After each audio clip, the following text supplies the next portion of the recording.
This Mikel Arteta guy, bruv. He was asked today in a press conference, before the Carabao Cup. You've been manager of Arsenal 5 years, coming up to 5 years now, and you've still only won one trophy. Mm-hmm. Man said, nah, it's free because we've got 2 community shields. I said, brother, don't piss me off, bro. Because I like Mikel, you know.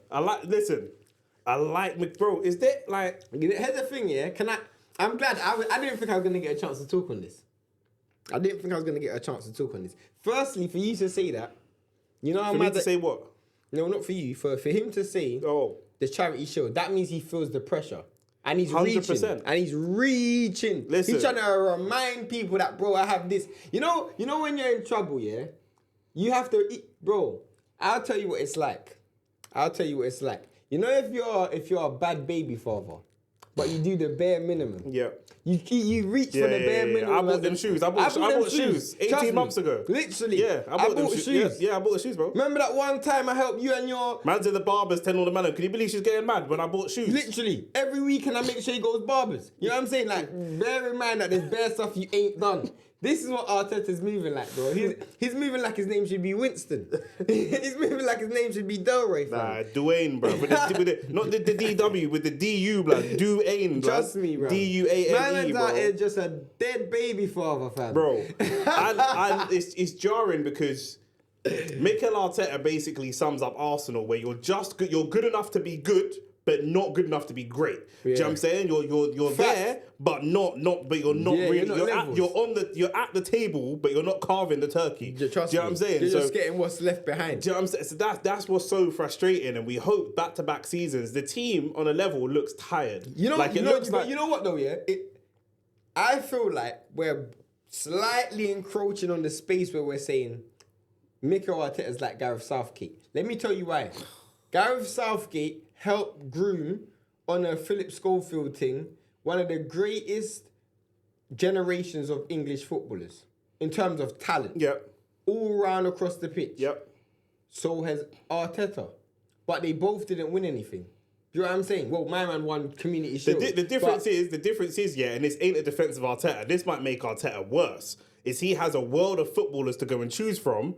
Gareth Southgate can only choose footballers from fucking England. My man's got a world of footballers to choose from, and he chose Kai Havertz in the 9, and he's chosen Martinelli and Trossard. I know Martinelli's already there. Arteta out or Arteta in? Bro, he's on the big man. He's on the edge, bro. He's that speech didn't make it any better than he's on the edge. Do you know what I'm saying? Like, man, I'm talking about. By the way, what going?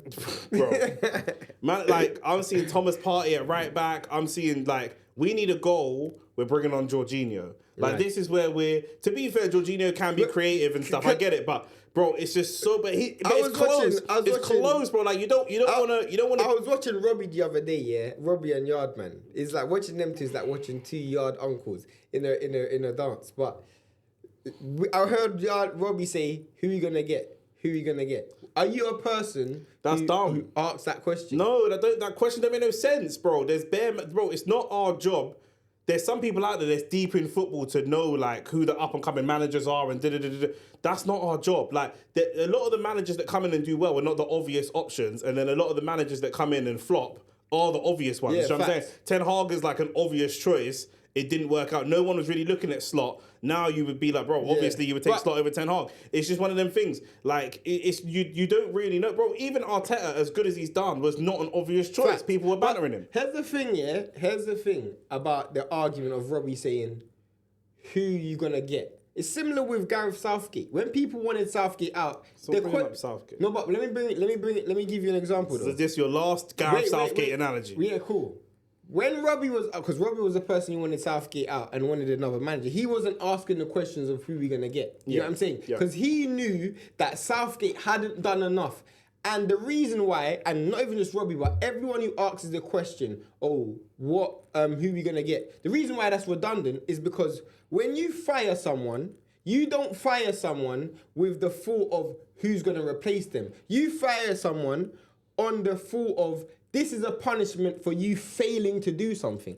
That's why you. Yes, I know, but when you fire, if you fire someone, someone has to do the job tomorrow. The job has to get done. Of course. So and then it's a knock-on effect of who do we get.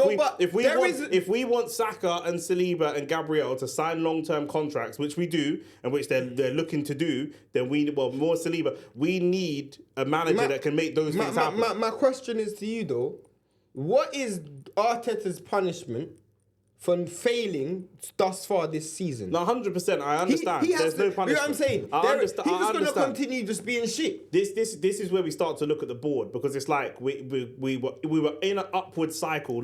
I believe life goes in cycles. And yeah. Everything positive is a cycle. Yeah, and everything negative is a cycle. So we're in a negative cycle now of the board, because he has booked out and he's been close, but he hasn't really hit the levels.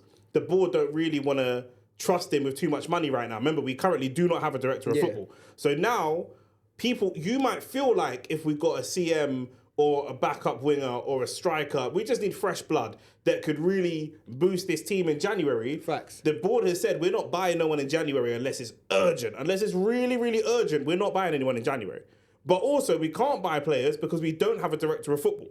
So it's all like... Do you know what I'm saying? He's going to skate by on excuse after excuse after excuse. And it's just like, bro, like he's running out of excuses as far as I'm concerned. And I'm a big Arteta fan. I'm a big Arteta fan. Why? I'm a big fan. As I told you before, Arsenal fans of the big clubs, we're the most emotional fan base. Like, we're the most romantic fan base. Like, it's not that I'm in love with Arteta, I'm in love with the story. Do you know what I'm saying? Like, the storyline, the storyline of... Bro, this isn't William Shakespeare, fam. This is how Arsenal fans are. Bro, remember, bro. we tried to win the league with a midfield of like Abu Diaby, Santi Cazorla and Jack Wilshere and Aaron, all injury-stricken players that a savage team would have cut off and replaced. And we said, nah, bro, for the story, come on, man, for the storyline one more time. Do you know what I'm saying? That's what our clubs, that's what we're like. Arteta, yeah. Bro, when we needed a striker one year, yeah, and Henry was like semi-retired, we went and got him on loan to bring him back. We're romantic, bro. We are romantic as a football club. Do you think you lot are going to finish top 4 this season? Yes. You think so? Yes. We are good. That's the thing. We're good enough for top 4. That's the problem. You think you'll win the league this season? No. You don't think you'll win the league? You think the title race is over? Yeah. Completely. For us. Yeah. Not completely, but like, do I think that we'll win the league? No. Okay. Do I think the title race is over? Do I think the title race is over in terms of, do I think there'll be weeks when Liverpool drop points and we gain points and it will keep it exciting? Yes, there'll be weeks where it's exciting. But if I had a 5 bills and I was putting it on someone to win the league right now, it's not Arsenal I'm putting the 5 bills on. Cool. This is the last thing. If Arteta does not win the league this season and he doesn't win the Champions League this season, is this season a failure? But who are we going to get, Shane? No, I'm joking.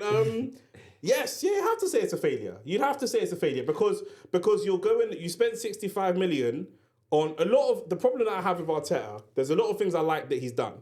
There's a lot of things I don't like that he's done. Him and Edu. Do you know what I'm saying? There was a period of time when Havertz was on a good run of form, yeah, as a striker. He was getting a few goals, yeah? There's a small period, but there's a period of time. Mm-hmm. Man didn't sign Havertz as a 9, you know. Yeah, I know. He signed Havertz as a midfielder, and then when it didn't work, he put him in the 9. So that's not even like your original plan. We're looking at a left back at the moment, and we've got 7 left. We've got 6 or 7 players that can play left back in the squad. Facts. We've got 2 players that can play number 9 that we don't really trust either as the 9. I was gonna ask you this though. Like, I feel like when you look at where Arsenal are in the league right now, I don't feel like sacking Arteta now is going to make a difference anyway. No one's saying now. Because it's not going to get you any closer. So to answer the question of who we're going to get, you will have between now and the end of the season to find out. 100%. So you like... For me, that's also meant to be the job of the director of football. It's the director of football is not just to... How many years does Arteta have left? I think he's got 2 more after this. Bro, I would try and have a mutual agreement with Arteta from now, fam. Like, yo, at the end of this season, you're gone, bro. You can finish the season, but at the end of the season, you're gone. He's looking already like a manager who is punch drunk. Like, he's very, very scared. He's become more conservative. My man brought up the Community Shield, bro. My man brought up the Community Shield. The games where we've played well, I said it on my stream, yeah. there's games that we've played well this season is when we haven't focused on controlling the game. We focused on scoring goals. Yeah. The games where we focused not on scoring goals, but just controlling the game, we draw. But you know what, I'm saying? That's what it is. The worst thing is though, like when you look played last season, you weren't scoring bare. You scored goals from set pieces, but you were scoring. But you were playing good football. Yeah. Do you know what I'm saying? This season, you've gone more defensive, despite the fact that last season you already had the best defense. If anything, at the end of last season, you felt like you needed a striker. Yes. Do you know what I'm saying? Yep. But he's literally gone in reverse. Yep. It's like, I get the point of what you're talking about. He's being more cautious. Yeah, he's been much more cautious. Much more cautious. The man are saying the reason why he couldn't beat Everton is because you couldn't score a corner. And because Everton are good at defending set pieces. Nah, that's cut. Odegaard was awful. He had one good game. I'm not going to get onto him too much because he's still come back from a big injury. The first game he had back, he was balling out. And I was like, geez. And then it's been back-to-back. There's a guy that comes onto my stream, called Amad Diallo, and he just comes in, just cooking Odegaard, bro. And there's nothing I can do about it because that was probably Odegaard's. I said on my stream that this is Odegaard's worst performance, and Amad Diallo is in the chat saying, "Lol, you said that last week." I was like, "Fuck." So this is back-to-back worst Odegaard performances I've ever seen. Saka's still doing his thing. It's not just man just rating Saka too much. He's still doing his thing. The team is completely unbalanced.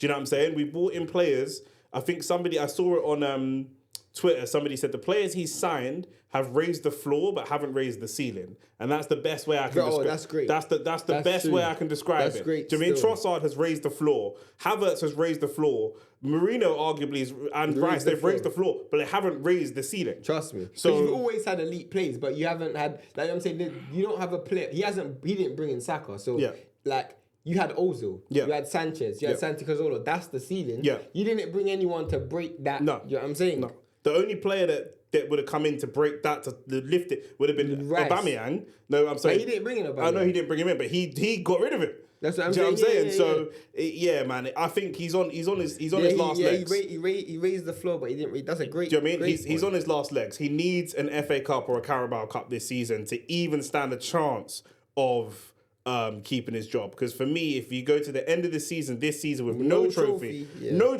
as good as we are, as good as we were last season, like last season, you could forgive a slip up against Nottingham Forest or a slip up against Charlton or whatever club knocked us out of the cup, because it was like, bro, we're focusing on bigger things. But right now, we're not focusing on bigger things. Trust me. So we're not like you can't turn down that. You can't turn this down. You can't turn down an FA Cup or a Carabao Cup. So we have to go out there smoky, and that's what it is. Trust me. Do you know what I'm saying? So boy, Mikel is on his last legs, bro.